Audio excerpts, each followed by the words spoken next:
咁可唔可以講下咧？你而家仲有冇啲即係你想完成，但係咧就仲未完成到嘅喺事業上啊，或者喺你自己生活上都可以。嗱，因為我就提早退休嘅，咁因為點解提早退休咧？講翻呢個退休先啦。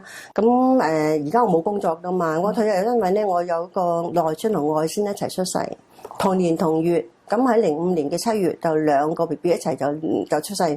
咁咧嗰陣時我都應承過我啲仔女啦，我話如果你哋有 BB， 因為佢結咗婚幾年啦，都未有 BB， 我話如果佢叫我同佢睇貓。有一次去旅行，叫我同佢看啲貓，嗰貓好靚，嗰兩個波斯貓好靚。我話貓我就唔看嘅啦，人仔我會同你睇嘅咁。因為講咗呢一句承諾啦，我咁叫佢兩個咁，所以我提早退休啦。咁我退休為咗兩個孫，咁當然我自己做翻呢行嘅話，我亦都係緊張嘅。即係個小朋友即係讀咗一路讀一路知道小朋友長大過程之後咧，咁我亦都緊張，所以我話不如我退休啦咁，幫手睇嘅咁樣嚇。咁我就退咗出嚟。咁你如果話當然啦，我而家大嗰兩個孫今年9月都升中啦。係啊，有5個而家嚇，細嗰個咧就出年就升1年班，咁啊根本上而家我比較係得閒好多。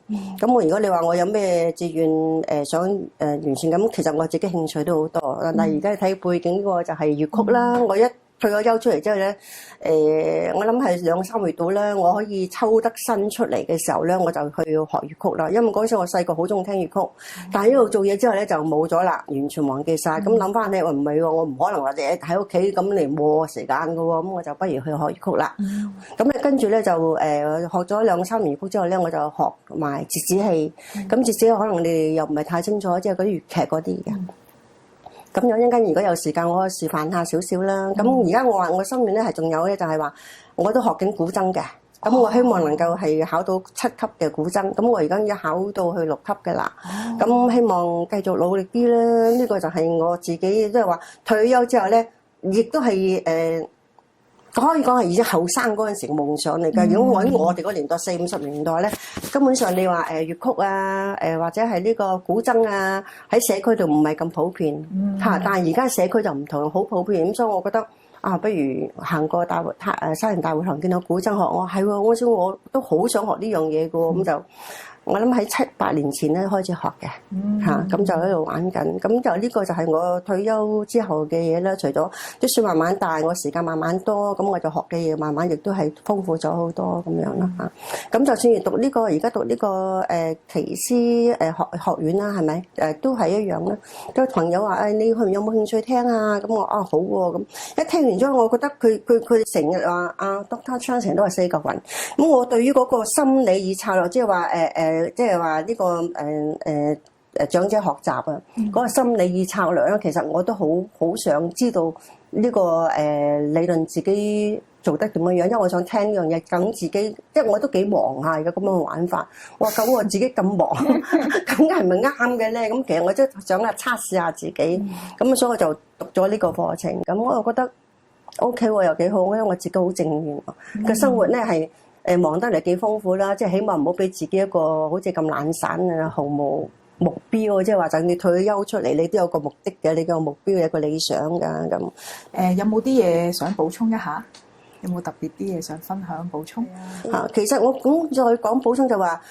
出嚟做嘢，千祈唔好驚住話蝕底咯嚇，做多咗嘢就係蝕底噶啦。咁人哋做頭先我講話點解做咁耐時間，點解我要做咁多嘢咧？咁其實從一個學習嘅過程中咧，其實你係得到好多嘢嘅。咁同埋咧，因為我喺我最後嗰份工作嗰度咧，其實我有2個主任嘅。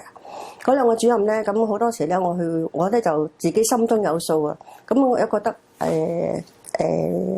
一路咧我都想提早退休嘅，其實就咁我就話呢度咧就跟新校嚟嘅，咁我自己接咗手係創校咧，咁有2個主任跟住，咁有時到咗第3年之後咧，我就開始放手有啲行政工作俾佢去做，咁有啲嘢俾佢寫，譬如有啲計劃書啊，有啲乜嘢啲嘢，我就話你試下啦去做啦，咁或者係做啲有時同第2間小學合辦一啲嘢啊，咁又啲嘢，咁我就試下俾啲。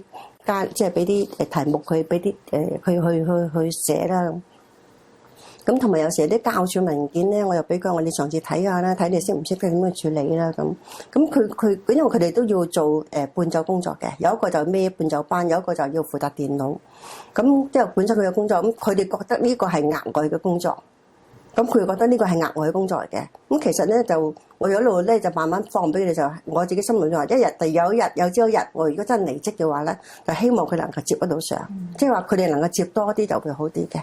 咁佢哋一路咁跟，咁當然一路都係跟住睇啦。咁同埋參與有時學院呢度有啲咩主題開放日啦，由大家參加咁樣。咁後尾一路做嗰時咧，佢哋就接觸多咗。到我真係離職嘅時候咧，咁佢哋當然都未曾，因為佢哋都冇升到上去我個位啊。咁點解校董局問我佢哋可唔可以升？佢任何有一個兩個之中冇人可以升得到。我話主要就係人事關係，佢哋未升得到，搞唔掂。我話如果佢升任何一個咧，佢哋嗰啲人事關係咧，我驚佢哋嘅唔係話外嚟壓力俾佢，而話佢自己心理係消化唔到啊，平衡唔到，消化唔到。一個就係家長，一個就同事。咁其實咧，每一個亦都同。咁今日好多謝你T T 嚟，即係為我哋訪問啦，去分享你嘅人生經驗啦。咁